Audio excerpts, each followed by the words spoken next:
राधे राधे। साहब, मैं आपका सामान उठा लूं क्या? साहिल अभी बस से उतरा ही था कि किसी की आवाज़ सुनकर चौंक गया।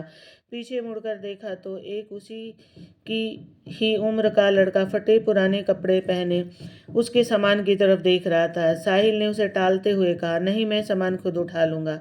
यह सुनकर वह लड़का थोड़ा सा निराश हो गया और बोला, साहब कुछ भी दे दीजिए, बहुत मजबूर हूँ, कुछ खाने का इंतजाम हो जाएगा। साहिल झुंझलाकर उसकी ओर देख रहा था। उस लड़के की आंखों में उसे आंसू नजर आ रहे थे।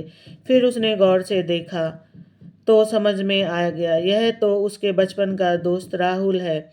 इस हाल में मैं कुछ लूँगा। साहिल हंसते हुए बोला, हाँ मैं जानता हूँ तुम बहुत खुददार हो, किसी की मदद नहीं लोगे। सामान बाद में उठा लेना, पहले कुछ खा लो। बैठो, मैं अभी आया। लड़का डरते डरते सामने पड़ी मेज कुर्सी पर बैठ गया। साहिल कुछ देर में आकर उसके सामने वाली कुर्सी पर बैठ जाता है। साहिल उससे पूछता है, तुम इस हाल में कैसे? मेरा मतलब है, कुछ अपने बारे में बताओ। राहुल ने बताया, साहब मेरे पिता इसी गांव में किसान थे। गांव के जमींदार से कर्ज लेकर उन्होंने फसल लगाई, लेकिन सारी फसल खराब हो गई। कर्ज का ब्याज बढ़ता गया। जमींदार ने खेतों पर, बैलों पर और घर पर कब्जा कर लिया। पिताजी ये सब बर्दाश्त न कर सके और फांसी लगा ली। मैं तब छोटा था। कुछ दिन बाद माँ भी चल बसी। स्कूल जाना तो दूर, गांव में कोई काम न मिला, भूखे मरने लगा। तब से जो भी काम मिलता है वह कर लेता हूँ। दोपहर को बस के आने पर कोई सामान उठवा लेती है तो खाने का जुगाड़ हो जाता है। तभी खाना आ गया। खाना देखकर राहुल बोला, साहब ये तो बहुत महंगा होगा, मेरी मजदूरी तो बस 10 रुपए बनती है, ये सब मैं कैसे चुका पाऊंगा? साहिल हंसते हुए बोला, अभी मैं आया हूँ, वापस भी जाऊंगा, तब मेरा सामान उठा लेना। साहिल उसे जानबूझकर अपनी पहचान नहीं बता रहा था। उसे पता था अगर उसने उसे ऐसा किया तो राहुल उससे मदद नहीं लेगा। राहुल बहुत भूखा था। वह जल्दी जल्दी खाना खाने लगा। इधर साहिल कुछ देर के लिए पुराने दिनों में खो गया। उस समय दोनों एक ही स्कूल में पढ़ते थे, दोनों साथ खेलते थे। राहुल पढ़ने में बहुत तेज था। उसमें और साहिल में हमेशा फर्स्ट आने की होड़ लगी रहती थी। साहिल के पिता उसी स्कूल में अध्यापक थे। साहिल के पिता का ट्रांसफ़र हो गया तो साहिल स्कूल छोड़कर शहर चला गया। आज वह कॉलेज में पढ़ता है। छुट्टियों में गांव के पुराने दोस्तों से मिलने चला आया। वैसे उसके चाचा भी इसी गांव में रहते हैं। साहिल को यह उम्मीद बिल्कुल नहीं थी कि उसका दोस्त उसे इस हाल में मिलेगा। साहिल अपने ही ख्यालों में खोया हुआ था। तभी राहुल ने उसे कहा, साहब मेरा खाना हो गया, चलिए आपका सामान उठा लेता हूँ। साहिल ने जवाब दिया, अभी चलते हैं, बैठो और कुछ अपने बारे में बताओ। अब कहाँ रहते हो और आगे क्या करोगे? वो जो सामने आप स्कूल देख रहे हैं, मैं वहाँ पढ़ा करता था। साहिल बोला। अब पढ़ने का मन नहीं करता? राहुल बोला। साहब माता पिता का साया क्या होता है ये उनके जाने के बाद पता चलता है। मेरे पिता मुझे सरकारी अफसर बनाना चाहते थे। साहिल उसकी बातें गौर से सुन रहा था। राहुल को एक पल के लिए भी एहसास नहीं हुआ कि वह तो उसका बिछड़ा हुआ दोस्त, क्योंकि साहिल के नैन नक्श से लेकर उसका पहनावा सब कुछ बदल चुका था। राहुल ने पूछा, साहब आप यहाँ किसके घर आए हैं? साहिल ने अपनी पहचान छिपाते हुए कहा, नहीं बस ऐसे ही गांव घूमने आया था। यहाँ कोई होटल मिल जाएगा रुकने के लिए? हाँ साहब, बस स्टैंड के पीछे ही एक होटल है, आपके शहर जैसा तो नहीं पर ठीक ठाक है, मैं आपको वहीं ले चलता हूँ। राहुल बोला। साहिल ने हाँ में सर हिलाया। राहुल सामान लेकर आगे आगे और साहिल उसके पीछे पीछे चलने लगा। कुछ ही देर में वे होटल में पहुंच गए। साहिल ने एक कमरा लिया। राहुल उससे कहने लगा, साहब मैं चलता हूँ, जब आपको जाना हो बता देना, मैं आपका सामान लेने आ जाऊँगा। साहिल बोला, अरे रुको, ये कमरा मैंने 2 लोगों के लिए लिया है, तुम मेरे साथ रहोगे? राहुल बोला, नहीं साहब, कहाँ मैं और कहाँ आप। वैसे भी मैं तो कहीं भी सो जाता हूँ। मेरा बिस्तर एक पेड़ के ऊपर रखा है, वहीं पेड़ के नीचे चबूतरे पर सो जाता हूँ। मुझे जाने दो साहब, साहिल बोला।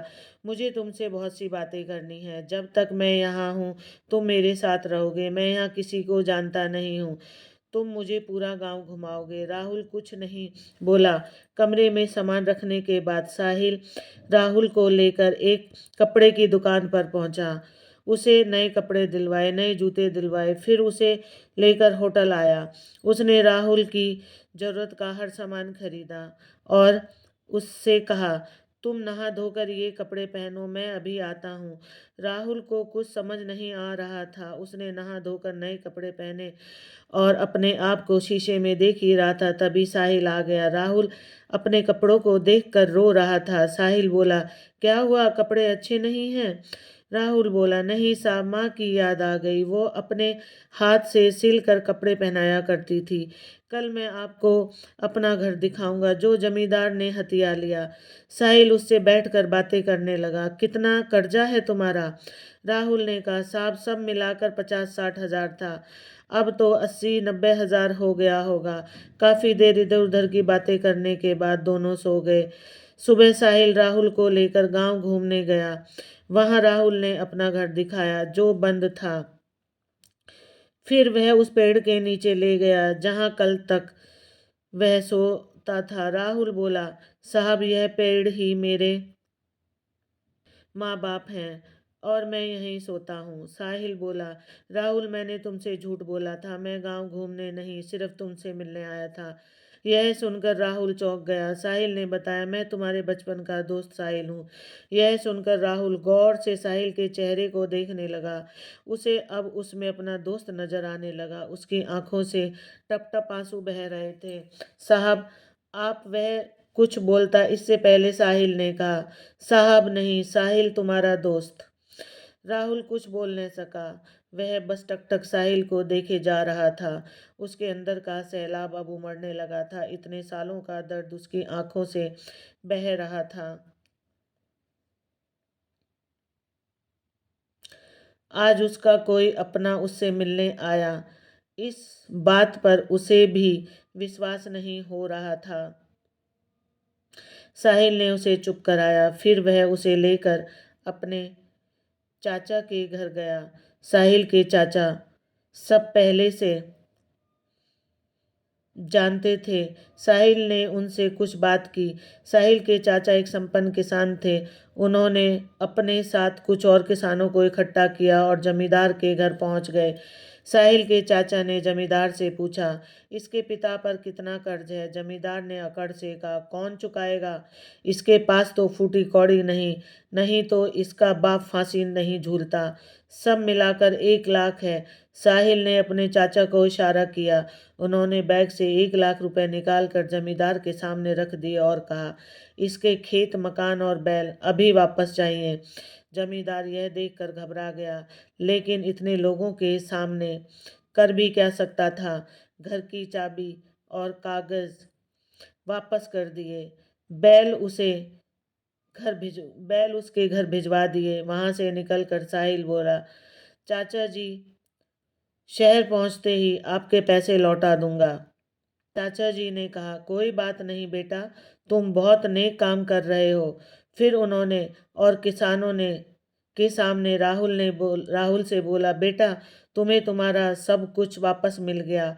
अब अपने खेतों पर खेती करो। हम सारे किसान तुम्हारा साथ देंगे। यह सुनकर सब किसान तैयार हो गए। हाँ बेटा, अब वो जिम्मेदार तुम्हारी तरफ आंख भी नहीं उठा सकेगा। साहिल ने राहुल को खेती करने के लिए 20,000 रुपए और दिलवा दिए। राहुल उसके पैरों में गिर पड़ा। उसे उठाकर साहिल ने कहा, दोस्त, अब तुझे आगे निकल कर दिखाना है। अगली बार जब मैं गांव आऊं तो मेरा दोस्त मुझे खुशहाल मिलना चाहिए। यह कहकर साहिल ने राहुल को गले लगा लिया। अगले दिन साहिल शहर चला गया। वहां से उसने अपने चाचा के पैसे बैंक में जमा करवा दिए। इसके 6 महीने बाद एक दिन साहिल दरवाजे की घंटी सुनकर दरवाजा खोलने गया तो देखा सामने राहुल खड़ा था। 6 महीने में बिल्कुल बदल गया था। साहिल ने उसे गले से लगा लिया। अंदर आकर उसने साहिल के माता पिता के पैर छुए। साहिल बोला, अचानक यहाँ उस कैसे, सब ठीक है? न जमींदार ने परेशान तो नहीं किया? राहुल बोला, नहीं यार, सब ठीक है। तेरे चाचा और दूसरे किसानों ने मेरी बहुत मदद की है। अब तो सब ठीक है। मेरी फसल भी अच्छी, उसकी कमाई से तेरा कर्ज चुकाने आया हूँ। ये 20,000 हैं, बाकी धीरे धीरे चुका दूंगा। साहिल बोला, तू मेरा भाई है, मैंने कोई कर्ज नहीं दिया था तुझे। तूने कैसे सोच लिया ये मैं नहीं ले सकता? लेकिन राहुल जिद करने लगा। तब साहिल के पिता ने कहा, बेटा रख लो, ये इसकी खुददारी है। जो शिक्षा मैंने दी थी यह उसका पालन कर रहा है। साहिल पैसे रख लेता है। फिर राहुल शर्माते हुए उसे अपनी शादी का कार्ड पकड़ा देता है। साहिल कहता है, अरे ये क्या, तू शादी कर रहा है? तभी साहिल के पिता ने कहा, हाँ, जब तूने हमें सब बताया था तभी मैंने तेरे चाचा से इसके लिए अच्छी सी लड़की देखने के लिए कहा था। कब तक घर में अकेला रहेगा? राहुल बोला, मैं आप लोगों का एहसान जिंदगी भर नहीं भूल सकता। मेरी तो कोई औकात नहीं थी। साहिल बोला, सब ऊपर वाला करता है, सब उसी के हाथ में है। तेरे अच्छे दिन आने थे, मैं नहीं आता मदद करने तो ऊपर वाला किसी और को भेज देता। कुछ दिन बाद साहिल अपने परिवार के साथ राहुल की शादी में पहुंचा। उन्हें देखकर राहुल बहुत खुश हुआ। उनके साथ पूरा गांव दोनों की दोस्ती की मिसाल दे